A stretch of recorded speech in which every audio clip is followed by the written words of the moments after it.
Right, my name's Mike Burton. My current role at Cheshire Phoenix is I'm a director of the club, responsible for the junior programme and the match day clinics where we invite primary school children to come to games. 1988. If you take the club back a bit further than that, I got involved in 1970 in basketball in the town. What happened was I went to college to train to be a teacher, and I had that long summer before I started teaching, so I went and worked at Camp America. I was a soccer coach, so I went to America for 3 months, and while I was there I got interested in basketball. I just really found that I just loved the game.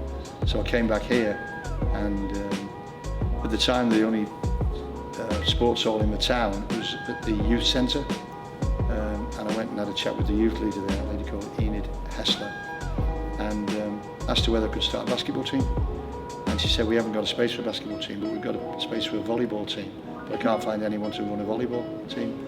I said, well, I'm a qualified volleyball coach, so I could do that, but if it doesn't work, and I didn't think it would work because there's no volleyball teams in the area to play against. If it doesn't work, can I run a basketball team? She said, well, will you try your best? I said, yeah. So I tried really hard to get a volleyball team. It didn't work, so she let me start a basketball team. I knew there was lots of players around that had finished school and had nowhere to play locally.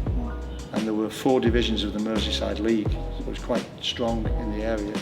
So we started playing friendly. I gathered guys together, we started playing friendlies, and then we entered the 4th division of the Merseyside League.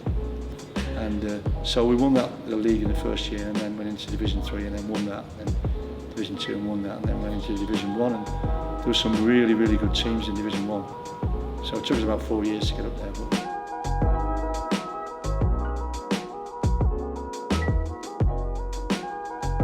We started a team called St Saviours as a result of the local team was Ellesmere Port Pioneers when we first started playing. The name of the local newspapers, we thought it might help us with publicity. And so then we were sponsored by St Saviours Club, just a church club, and the team did really well. And by 1978 we had 5 teams, including a team in the Central England League, which was one step below National League. And so in '79 we brought an American over here called Pete Dufour, and he played for St Saviours, and the team did really well.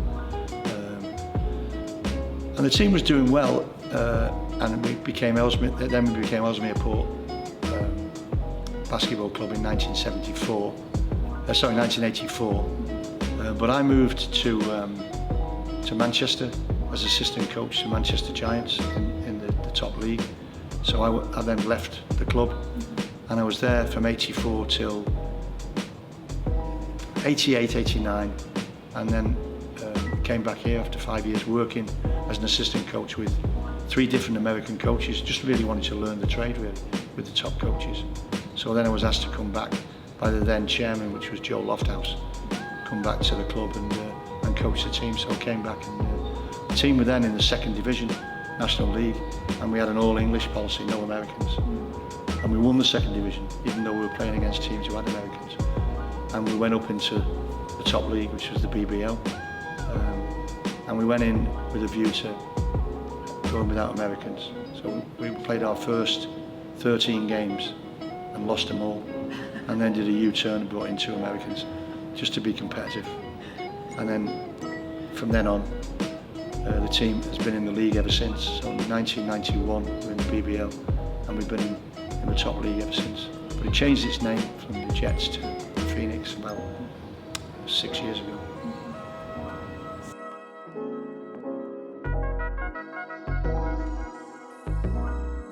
In 2002, when we won everything, the year they called it the Jet Wash, so we won the league, we won the national trophy, we won the cup, we won the playoffs. That was an amazing year for the club. Personally, one of the highlights for me was being involved in the England senior men's programme in European Championships, and we were drawn against in a pool with Denmark, Bulgaria and Russia.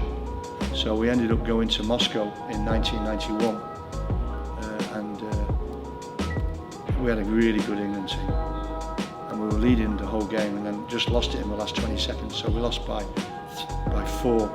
3 in the last 20 seconds. So then the year after, we had to play them at home. So we played Russia at home. We knew we had to win by 4. Played them in Manchester, and with 2 seconds left, we were 2 up, and one of our players got fouled and went to the foul line, and he scored both baskets. So we won the game by 4. So that was that was an amazing night that night. I can remember it well, I think.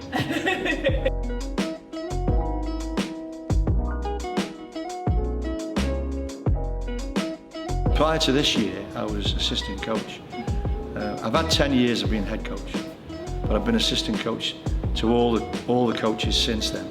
So Robbie Pears, who had that fantastic spell in the early 2000s when we won 7 trophies, Paul Smith, who won a trophy as well, and Billy Singleton when Billy was a player coach, and then when Ben Thomas took over as well, I did it briefly, and Ben was my assistant, and he could see he was really good, so Ben's now taken over. And this is the first year I haven't been assistant coach. I'm 72 now, just wanted a break. But I'm still involved with the junior program. I still coach the under-14s team in the Premier League here in the club, because we've got 9 junior teams.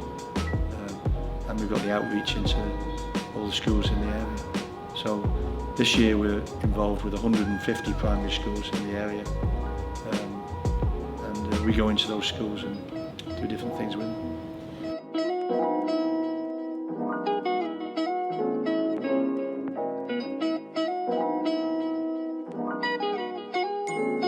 Today, I've been around all the schools that are doing the clinic this weekend and sorting out all the returns, and we've got 137 at the moment kids coming to the game on Sunday.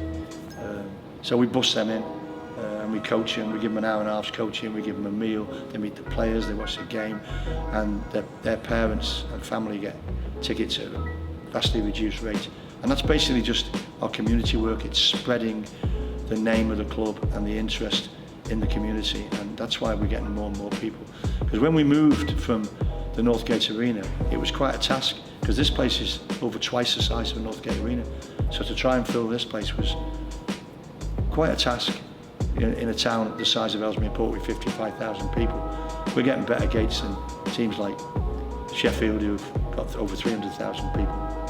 So it's the hard work that we do in the community that does that, and I really enjoy doing that.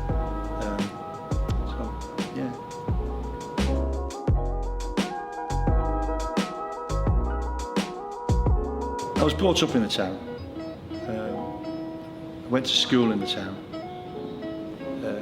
played rugby in the town, played basketball in the town, taught in the town. Somebody once said to me that you'll know you've been in a school a long time when you start to teach the children of people that you've taught. Not true, actually. It's even more so when you start to teach the grandchildren of the children that you taught. I did teaching practice at Ellesmere Port Catholic High before it was the Catholic High, when it was called Our Ladies Secondary School, in 1969. And I was still teaching there on supply after I'd retired in 2011. So I taught for 6 decades, 6 different decades I taught at Catholic High. And I've always been involved in basketball, and I've always been involved in the town, so they're the 2 reasons why.